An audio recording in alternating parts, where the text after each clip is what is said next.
નમસ્કાર વિદ્યાર્થી મિત્રો, આપ સર્વેની યુટ્યુબ ચેનલ એજ્યુકેશન વિથ મિતેશમાં તમારું હાર્દિક સ્વાગત છે। તો આજે આપણે વાત કરીશું કે ધોરણ 7માં સામાજિક વિજ્ઞાન વિષયના પાઠ નંબર 7 ભક્તિયુગ અને ધાર્મિક સમુદાયો અને તેના વિચારકો પાઠના સ્વાધ્યાય સોલ્યુશનની શરૂઆત કરતા પહેલા તમને એક નમ્ર અપીલ છે કે જો તમને આ વિડીયો પસંદ આવે તો લાઈક કરી દેજો, શેર કરી દેજો અને તમારા અન્ય મિત્રો સાથે શેર કરી દેજો।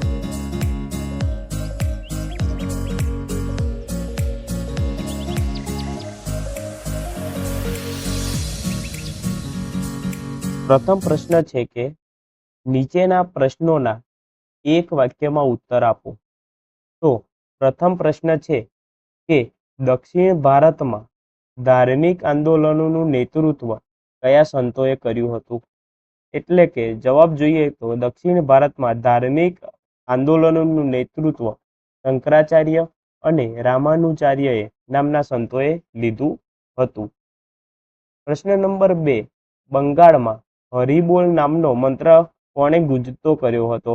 તો ચૈતન્ય પ્રભુ એટલે કે ચૈતન્ય મહાપ્રભુએ બંગાળમાં હરિબોલ નામનો મંત્ર એમને ગુંજતો કર્યો હતો। પ્રશ્ન નંબર 3, તુલસીદાસે કયા ગ્રંથની રચના કરી હતી? તો તુલસીદાસે રામચરિતમાનસ નામનું ગ્રંથ અને વિનય પત્રિકા નામના ગ્રંથોની રચના કરી હતી। પ્રશ્ન નંબર 4, શીખોના પવિત્ર ગ્રંથ ગુરુ ગ્રંથ સાહિબમાં કયા સંતની કવિતાઓનો સમાવેશ કરેલ છે? તો શીખોના પવિત્ર ગ્રંથ એટલે કે ગુરુ ગ્રંથ સાહિબમાં સંત કબીરની કવિતાઓનો સમાવેશ કરવામાં આવેલ છે। પ્રશ્ન નંબર 5, ભારતમાં સૂફી મત ફેલાવનાર સૂફી સંત કોણ હતા? તો જવાબ આવશે કે મોઈદુન ચિશ્તી ભારતમાં સૂફી મત ફેલાવનાર સૂફી સંત હતા। તો હવે જોઈએ કે પ્રશ્ન નંબર 2, તો પ્રશ્ન 2 માં છે કે માગ્યા મુજબના નીચેના પ્રશ્નોના ઉત્તરો આપો।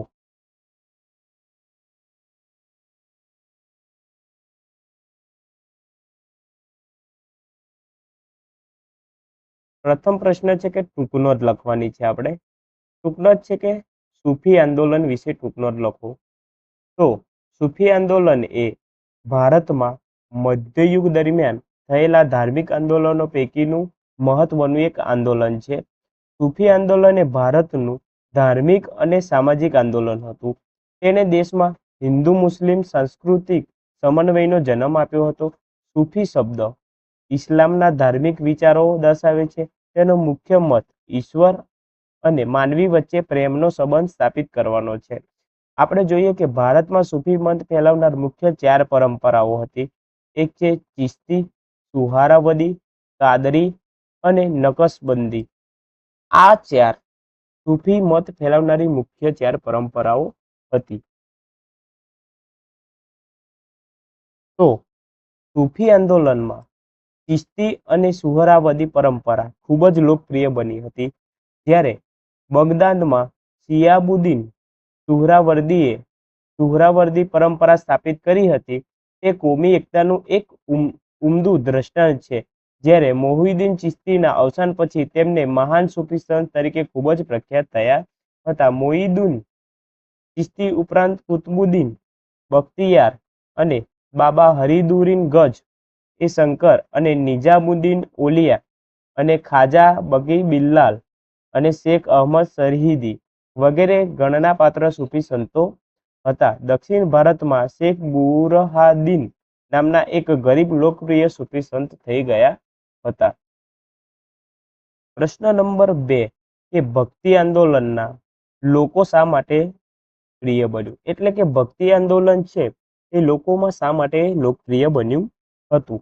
તો ચાલો આપણે એનો જવાબ જોઈએ કે ભક્તિ આંદોલન સમાજમાં પર્વતતા અને ઉચ્ચ નીચીયતાના ભેદભાવો, વહેમો, અંધશ્રદ્ધાઓ તેમજ અનેક કુરિવાજો પર ગાઢ અસર થતી હતી। તેથી સમાજમાં આ બાબતોનું પ્રમાણ ઘટ્યું।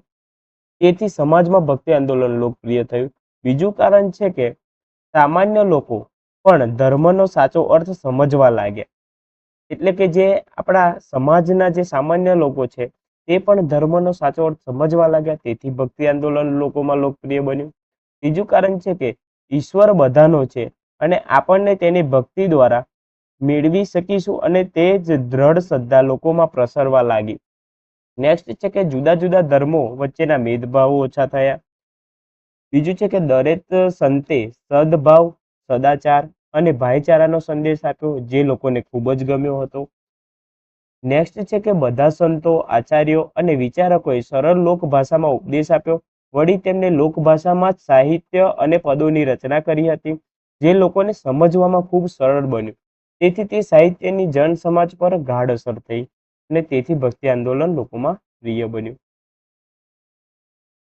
પ્રશ્ન નંબર 3, મહારાષ્ટ્રના સંતો વિશે ટૂંકમાં પરિચય આપો. તો મહારાષ્ટ્રના સંતની વાત કરીએ તો સંત જ્ઞાનેશ્વર મહારાષ્ટ્રમાં ભક્તિ આંદોલનનો પ્રારંભ કર્યો હતો. તેમને માત્ર 15 વર્ષની નાની ઉંમરે મરાઠી ભાષામાં ભગવદ્ ગીતા પર ટીકા વિવેચન એટલે કે જ્ઞાનેશ્વરી લખી હતી. તેઓ મહારાષ્ટ્રના મહાન સંત હતા. જ્ઞાન, યોગ અને ભક્તિ દ્વારા તેમને અદ્વૈતની ભાવના લોકો સુધી પહોંચાડી હતી. નામદેવ યુવતીના માં અધર્મનું આચરણ કરતા હતા, પરંતુ સત્ય સમજાતા તેઓ ધર્મના માર્ગે વળ્યા અને મહારાષ્ટ્રના મહાન સંત ગણાયા હતા. એકનાથ પણ મહારાષ્ટ્રના મહાન સંત હતા. તેમને ઉચ્ચ નીચતા, નાત જાત ભેદભાવનો વિરોધ કર્યો હતો અને તેઓ સૌને સમાન માનતા હતા. અને નેક્સ્ટ છે કે તુકારામ. જ્યારે તુકારામ એ મહારાષ્ટ્રના સંત કવિ છે. તેમને અભંગો રચ્યા છે, જે ખૂબ જ જાણીતા છે. સમર્થ ગુરુ રામદાસ છત્રપતિ શિવાજીના ગુરુ હતા. તેમને દાસબોધ નામના ગ્રંથ દ્વારા લોકોને ઉપદેશ આપ્યો હતો કે તેમને આધ્યાત્મિક અને સાંસારિક જીવનને એકબીજા સાથે જોડવાનો પ્રયાસ કર્યો હતો. નેક્સ્ટ છે કે પ્રશ્ન નંબર 4, કે એકેશ્વર પરંપરામાં સૌથી મહત્વપૂર્ણ સંત કબીરનો પરિચય આપો. તો સંત કબીર પ્રસિદ્ધ સંત રામાનંદના શિષ્ય હતા. તે ગૃહસ્થી હતા અને વણકરનો વ્યવસાય કરતા હતા. આ જે આપણે સંત કબીર જે સંત છે તેમનો વ્યવસાય વારંવાર સ્પર્ધાત્મક પરીક્ષામાં પૂછાતો હોય છે. જો તમે વિદ્યાર્થી મિત્રો ધોરણ 6, 7, 8 અને 9 અને 10ની સામાજિક વિજ્ઞાન વિષયનું પાઠ્યપુસ્તક સારી રીતે સમજીને તૈયાર કરશો તો તમારા જીવનમાં ખૂબ જ ઉપયોગી નીવડશે. તો હવે જોઈએ કે તેઓ ભણ્યા નહોતા, છતાં સાધુ સંતો અને ફકીરો સાથે સત્સંગ કરીને તેમને જ્ઞાન મેળવ્યું હતું. એ જ્ઞાનના આધારે તેમને પાડો એ સાખીઓ રચ્યા હતા અને બીજક તેમનો મહાન કાવ્ય ગ્રંથ છે. તેમની કવિતાઓનો સમાવેશ શીખોના પવિત્ર ગુરુ ગ્રંથ એટલે ગુરુ ગ્રંથ સાહેબમાં થયેલો છે. સંત કબીર માટે સર્વોચ્ચ ઈશ્વર એક છે. તેને સાહિબ, અલ્લાહ, ખુદા, રામ, રહીમ, ગોવિંદ, બ્રહ્મ વગેરે જુદા જુદા નામ આપવામાં. પ્રશ્ન નંબર 3, કે નીચે આપેલા વિકલ્પોમાંથી સાચો વિકલ્પ શોધીને સાચો ઉત્તર લખો. તો પ્રથમ MCQ છે કે ગુરુ નાનક કઈ શાખાના સંત હતા. તો ગુરુ નાનક છે તે નિર્ગુણ શાખાના સંત હતા. બીજું છે કે જ્ઞાનેશ્વર ભગવદ્ ગીતા ઉપર લખેલ ટીકા કયા નામે ઓળખાય છે.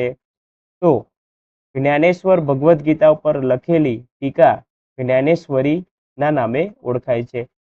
ત્રીજું છે કે મહારાષ્ટ્રના કયા સંતના અભંગો ખૂબ જ જાણીતા છે. તો તુકારામના અભંગો ખૂબ જ જાણીતા છે. ચોથું છે કે ભારતમાં સૂફી મત ફેલાવનાર કેટલી પરંપરાઓ હતી.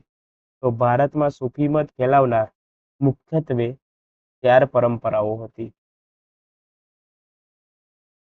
પ્રશ્ન નંબર 3નો પેટા વિભાગ છે બ, મને ઓળખો. તો પ્રથમ છે કે મારા ગુરુ સમર્થ રામદાસ હતા.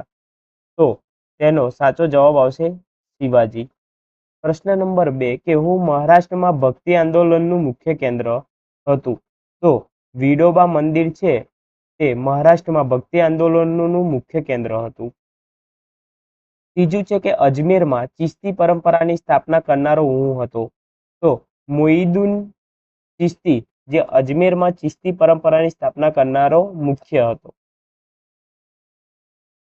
જય હિન્દ વિદ્યાર્થી મિત્રો, જો તમને આ વિડીયો પસંદ આવ્યો હોય તો લાઈક કરી દેજો, શેર કરી દેજો અને અમારી આ ચેનલને સબસ્ક્રાઇબ કરી દેજો. જય હિન્દ.